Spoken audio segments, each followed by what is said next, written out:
আসসালামু আলাইকুম রাহমাতুল্লাহি ওয়া বারাকাতুহু।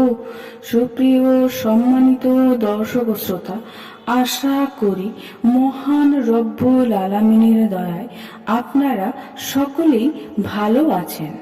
সম্মানিত দর্শক ও শ্রোতা, আজ পবিত্র কোরআনের অন্যতম সূরা সূরাতুল লাহাবের ফজিলত আলোচনা করব। খুবই গুরুত্বপূর্ণ এবং গোপন একটি ফজিলত। সূরা লাহাবের গোপন ফজিলত জানুন এবং বড় সমাধান দেখুন। আমরা এই বিষয়ে আলোচনা করব। ইনশাআল্লাহ অনেক বেশি খুশি হয়ে যাবেন। আমাদের ভিডিওটি ভালো লাগলে শেয়ার করে সাবস্ক্রাইব করে রাখার অনুরোধ রইল। কুখ্যাত নরপিশাচ আবু লাহাবের দুষ্কর্মের কথা এই সূরাতে উল্লেখ করা হয়েছে এবং তাকে যে ধ্বংস করা হয়েছে তার হাতকে এ বিষয়ে এই সূরাতে লেখা হয়েছে। সম্মানিত দর্শক ও শ্রোতা, রাসূলুল্লাহ সাল্লাল্লাহু আলাইহি ওয়াসাল্লামকে অনেক বেশি কষ্ট দিয়েছিল এই আবু লাহাব এবং তার স্ত্রী। সূরাতুল লাহাব পড়লে কি হয়, আসুন আমরা আমলগুলি এক এক করে জেনে নেব। এই সূরাতে 5টি আয়াত আছে এবং একটি রুকু রয়েছে। আসুন আমরা সূরা লাহাবের ফজিলত সমূহ আমরা এক এক করে জেনে নেই। আমল নম্বর 1, রাসূল সাল্লাল্লাহু আলাইহি সাল্লাম ইরশাদ করেন, যে ব্যক্তি সূরা লাহাব মনে প্রাণে পাঠ করে তার শত্রুর হাত বড় হোক না কেন, যত শক্তিশালী হোক না কেন, আবু লাহাব যেমন ক্ষতি করতে গিয়ে ধ্বংস হয়েছিল তেমনি সেও দুর্বল হয়ে যাবে। সুবহানাল্লাহ।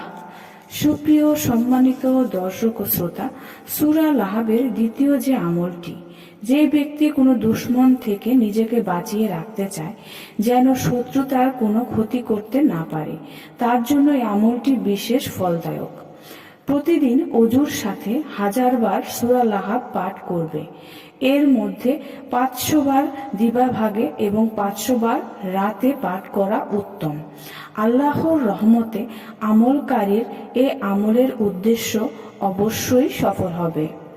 সুপ্রিয় সম্মানিত দর্শক ও শ্রোতা, সূরা লাহাবের তৃতীয় যে আমলটি রয়েছে সে আমলটি হচ্ছে, যদি কেউ অত্যাচারী শত্রুকে হালাক করে দিতে চায় তাহলে বিজ্ঞ মুত্তাকি আলিমদের কাছ থেকে অনুমতি নিয়ে অজুর সাথে 3000 বার সূরা লাহাব তেলাওয়াত করবে।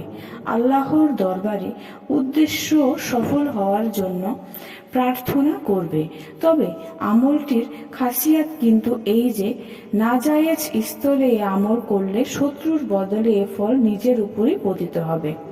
সুপ্রিয় সম্মানিত দর্শক ও শ্রোতা, আসুন সূরা লাহাব একবার আমরা তেলাওয়াত করে শুনে নেই।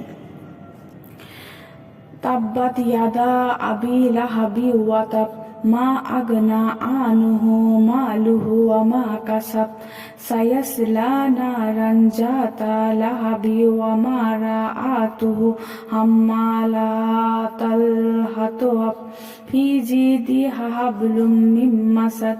এর অর্থ হচ্ছে, আবু লাহাবের দুহাত ধ্বংস হোক, তার ধন সম্পদ এবং যা কিছু সে অর্জন করেছে ওগুলো তার কোনো কাজেই আসেনি। সে তো শীঘ্রই শিখাযুক্ত আগুনের মধ্যে প্রবেশ করবে এবং তার কাষ্ঠ বহনকারিণী স্ত্রীও, তার গলায় খেজুর গাছের ছালের রাশি রয়েছে। সুপ্রিয় সম্মানিত দর্শক ও শ্রোতা, আশা করি ভিডিওটি ভালো লেগেছে। ভিডিওটি যদি ভালো লেগে থাকে অবশ্যই চ্যানেলটি সাবস্ক্রাইব করবেন, লাইক করবেন, কমেন্ট করবেন এবং বেশি করে শেয়ার করে দিবেন। সবাই ভালো থাকবেন। আল্লাহ হাফেজ।